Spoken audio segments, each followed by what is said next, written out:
ए बच्चे, क्या सुख दुख की बातें बना रहा है तू? अरे यहाँ मेरे साम्राज्य में सबके लिए केवल एक ही वस्तु प्राप्त है, और वो है सुख, सुख और सुख। यह सुख का भ्रम। सुख, केवल सुख, केवल सुख। और गले तक मदिरा का पान करके उन हर एक सुख के नशे में रहता हूँ मैं। इसीलिए पी-बैक कहलाता हूँ मैं, पी-बैक। अपने प्रपंच से लोगों को डरा धमकाकर स्वयं सुखी रहना वो सिद्धि नहीं परंतु विकृति है विवेक। अपनी सिद्धियों का उपयोग सबके सुख के लिए करना चाहिए, दुख के लिए नहीं। अरे वाह, ये छोटे गुरुजी तो ज्ञानोपदेश भी देते हैं। महाज्ञानी है गुरुजी। पर अभी गुरुजी को पता चल जाएगा कि मेरी शक्तियों के सामने उनका ज्ञान कैसे हवा में फुर्र हो जाता है। ये देख मेरी शक्ति छोकरे, ये देख। घबराइए मत, परमात्मा की दिव्य शक्ति पर भरोसा रखिए। ये छोकरे, मेरे शिष्यों को मेरे ही विरुद्ध भड़का रहा है तू। भड़का नहीं रहा हूँ पर जगा रहा हूँ, क्योंकि इस बेचारे वृक्ष की तरह ये सभी निर्दोष हैं। दूसरों के विनाश से स्वयं का विकास करने पर तुले हो तुम। ऐसे भोले भाले लोगों को मूर्ख बनाते हुए तुम इतने अंध हो गए हो कि स्वयं को भी मूर्ख बनता हुआ देख नहीं पा रहे हो। तू ऐसे नहीं समझेगा, अब तुझे मारना ही पड़ेगा। परमात्मा की काल शक्ति के सिवा कोई किसी को मार नहीं सकता। ये ले तेरी मृत्यु।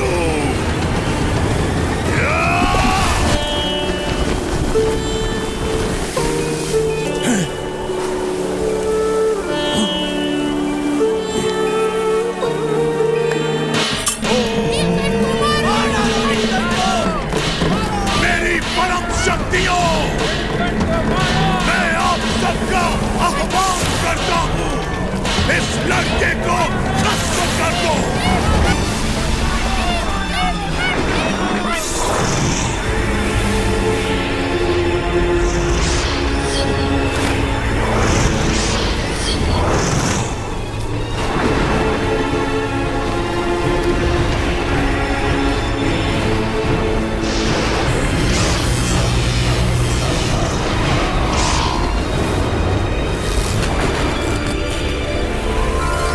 कैसे संभव है?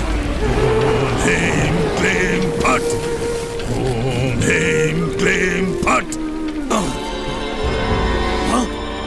ये कैसे संभव है? मेरी शक्ति एक छोकरे के सामने हाथ जोड़कर बैठ गई है। पता नहीं क्यों, पर आज तो तू बच गया, पर कल मैं मेरी सभी शक्तियों को जागृत करके आऊंगा और तेरा नाश करके ही दम लूंगा। धर्म का आचरण छोड़कर अधर्म का आचरण करने के लिए बहाने तो हजार मिल जाते हैं, पर यदि दृढ़ता से धर्म के मार्ग पर चलते रहेंगे तो माइक आकर्षणों पर गिरने से बच जाएंगे। नीलकंठ वर्णी, नीलकंठ वर्णी, नीलकंठ वर्णी, नीलकंठ वर्णी, क्षमा कर दीजिए मुझे, मैंने बहुत बड़ी भूल की है। गुरुदेव, मुझे क्षमा कर दीजिए गुरुदेव, और मुझे अपना शिष्य स्वीकार कर लीजिए। तो सबके स्वामी सर्वोपरि परमात्मा है।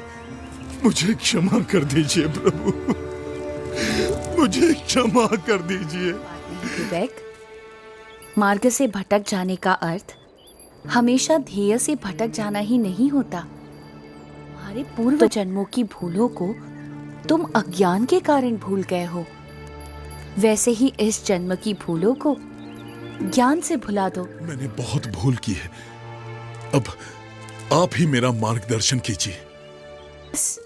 अब तुम एक सच्चे साधक को शोभा दे वैसा जीवन जियो। शुद्ध धर्म, शुद्ध आचरण, शुद्ध भक्ति भाव, यथार्थ ज्ञान आदि को अपनाकर परमात्मा की ओर कदम बढ़ाते चलो। अब मुझे आपसे दूर नहीं होना है। जहां प्रेम है वहां दूरी कैसी? और भौतिक दूरी बढ़ने से हृदय की निकटता मिट थोड़ी ना जाएगी। विवेक, गुरु की आज्ञा में रहना वो उनके साथ रहने के समान ही है। जी गुरुदेव। तो मैं सदैव तुम्हारे साथ रहूंगा। प्रणाम गुरुदेव। सच्चे गुरु की सच्ची संगति और उस संगति से आत्यंतिक मोक्ष की प्राप्ति, साक्षात परमात्मा की प्राप्ति, परम कल्याण के इस परम संदेश को फैलाने के लिए अपने अगले पड़ावों की ओर नीलकंठ वर्णी आगे बढ़ चले। असम के घने वनों से होते हुए दक्षिणी असम के पर्वतीय प्रदेश को लांघते हुए चटगांव जिले के आसपास कहीं पर नीलकंठ वर्णी आ पहुंचे। एक दैवी अप्रकट सी नौलखा पर्वत की साधना भूमि पर।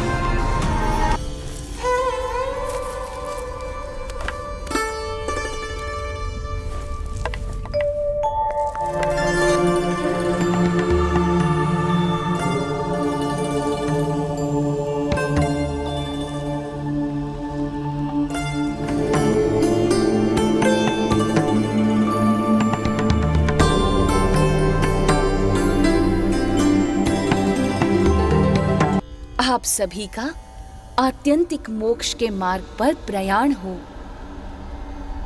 नौलखा पर्वत के 9 लाख योगियों को कल्याण प्रदान करके अपनी कल्याण यात्रा को नीलकंठ वर्णी ने बंगाल प्रदेश में आगे बढ़ाया और बंगाल में बालवा कुंड आ पहुंचे।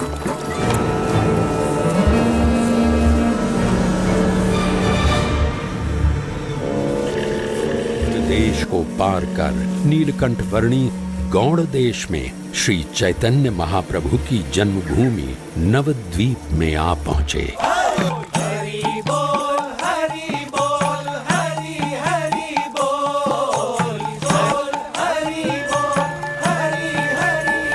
गंगा और सागर का जहां मिलन होता है, उस पवित्र तीर्थ गंगा सागर की ओर नीलकंठ वर्णी बढ़ चले। द्वीप में स्थित सुंदर वन में कपिल मुनि के आश्रम में आए।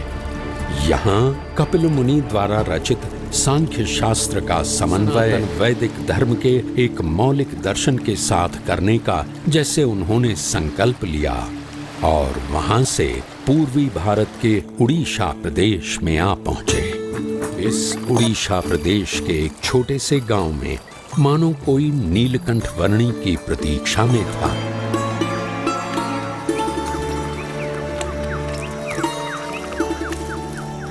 चलो नौका विहार करके उस किनारे तक जाकर वापस आ जाते हैं। हरि बोल, हरि हरि बोल, हरि बोल, हरि बोल।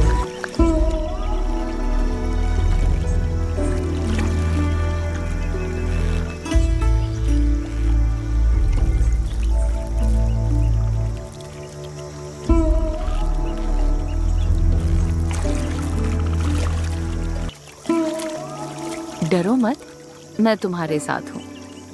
चलो। ठीक है।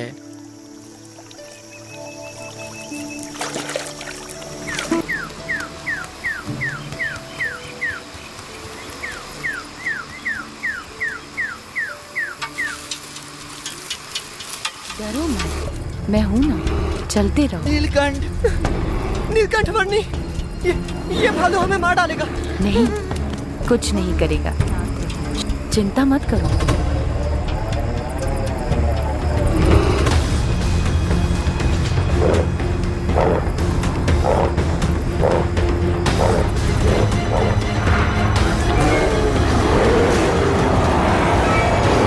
शांत हो जाओ।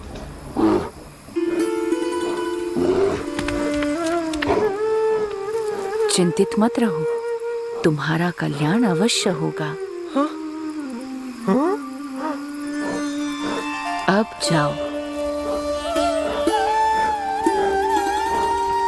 मुमुक्षुओं को कल्याण के मार्ग पर प्रेरित करने के पश्चात भी उनके साथ ही बस जाना वो नीलकंठ वर्णी की शैली नहीं थी, क्योंकि उनका लक्ष्य था अनंत मुमुक्षुओं के कल्याण के लिए अपनी कल्याण यात्रा को आगे बढ़ाते ही रहना।